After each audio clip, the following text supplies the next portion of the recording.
Let's go back to Discord and hear from a few more people at davidpakman.com/Discord. That is the place to do it.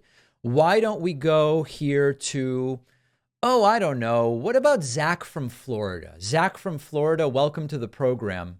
What's on your mind today? Zach from Florida, please unmute yourself. Zach from Florida, you have muted yourself. You must unmute yourself for me to be able to hear you. And there goes Zach from Florida. Let's go to TJ from Cincinnati. TJ from Cincinnati, welcome to the program. What's on your mind today? Hey, David, can you hear me all right? Yes, I can. Hey, I just have two questions. The first one probably being pretty short, and that is, when do you plan on having your website fully updated and converted? You know, we're hoping that it'll happen in March. The website's the new website's essentially done, except we need making the seamless transition for all of the members with the new membership portal. We want to make 100% sure that that's right. And that's where we're getting held up. And we're just in the testing phase of that. So hopefully March.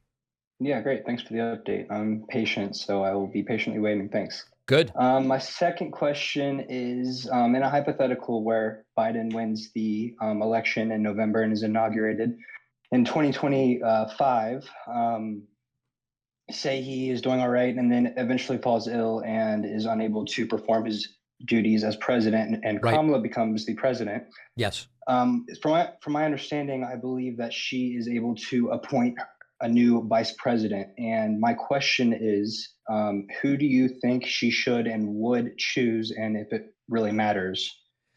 I don't know that I could tell you right now who it should be, because it would really depend on the circumstances at the time.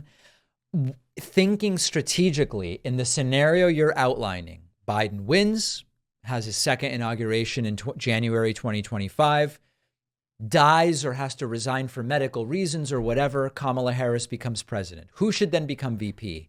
What I would love to see is the choice of someone who is really a contender to be the next generation of left leader in the United States. So the reason I can't tell you who that would be is we'd have to see, imagine that it's 2027 when this happens.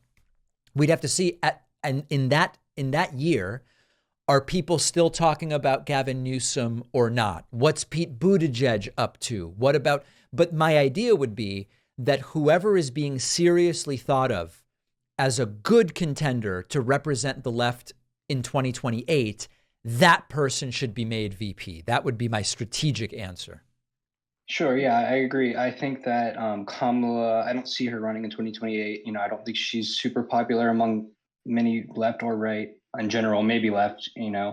But just as you suggested in the past clips and videos, Pete Buttigieg, Gavin Newsom, maybe the governor of Pennsylvania, Shapiro. There's a lot of good options out there, and I just want to be looking forward to 2028 in that sense, and hopefully Biden, can win the nomination in 2024.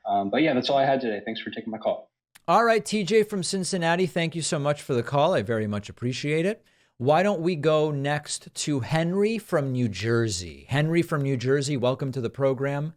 What's going on with you today?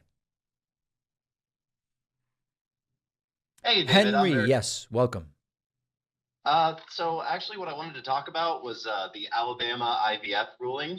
Yeah. And more specifically how people on the right in online circles are reacting to it. And what I found really interesting is that there is a huge swath, maybe not huge, but at least seemingly 30 to 40% of people that are actually in support of the decision by the Supreme Court. And yet what you won't see is them criticizing Trump on Trump's now super pro IVF position.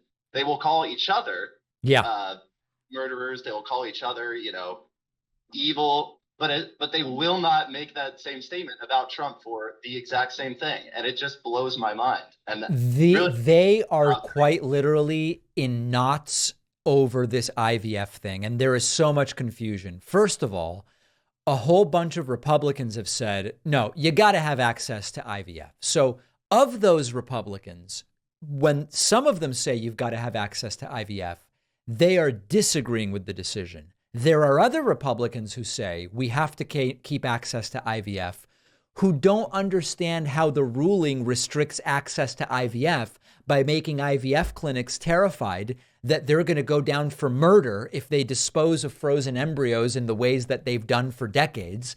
And so they don't even understand it. And then, of course, you have the people, as you're pointing out, when they react to Trump's position, who say they like the decision. Trump says the opposite. They also don't criticize Trump. And honestly, I don't know that these people have the slightest clue what's going on, Henry. They just seem genuinely clueless. Yeah. And the other thing is those people tend to be pretty blatantly, Christian nationalists, essentially. People who want a theocracy. Many of them are, but not all. Some of them are merely ignorant. Yeah, that could be true. But yeah, thank you. I just wanted to talk about that because I really love reading through these forums and places online where the right discusses things, and it's just like there's no follow through on their positions that they seem to hold. There really isn't. Honestly, half the time I don't even think they realize they hold conflicting opinions at the same time. Yep. Well, that's really all I wanted to talk about. Thank you so much for having me on. All right. Thanks, Henry. There goes Henry from New Jersey. Great to hear from him. You may remember a few years ago, the show got hacked and several $1,000s were stolen. We never got it back. But now I have a lot more peace of mind because we use Aura. Our sponsor, Aura, is the all-in-one tool to protect your online and financial accounts. Aura alerts you anytime your personal info is found on the dark web or in data breaches, could be social security number, logins, financial accounts.